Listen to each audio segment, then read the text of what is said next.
നമസ്കാരം. ഞാൻ വൈശാഖി 7ാം ക്ലാസ്സിൽ പഠിക്കുന്നു.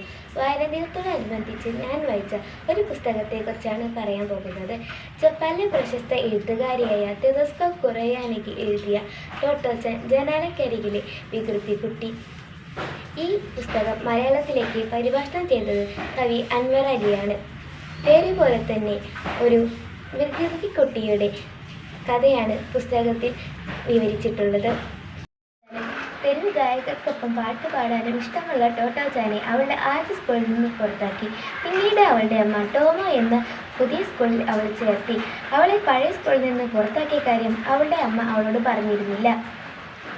ടോമോ സ്കൂളിൻ്റെ പ്രത്യേകത പിന്നെ തീവണ്ടി ബോഗികളായിരുന്നു ക്ലാസ് മുറികൾ. കുട്ടികളുടെ ഇഷ്ടത്തിനൊപ്പം കളിക്കാനും പഠിക്കാനും സ്വാതന്ത്ര്യമുള്ള സ്കൂളായതുകൊണ്ട് തന്നെ ടോട്ടോച്ചാന് ടോമോ സ്കൂളും അവിടുത്തെ മാസ്റ്ററെയും വളരെ ഇഷ്ടമായിരുന്നു. ത്തിലാണ് കഥ നടക്കുന്നത്.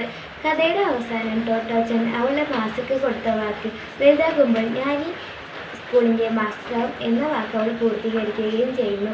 സന്തോഷമാണ് ജീവിതത്തിൻ്റെ ഏറ്റവും വലിയ ലക്ഷ്യമെന്ന കാര്യം ഈ കഥ നമുക്ക് വരച്ചു കാട്ടി തരുന്നു.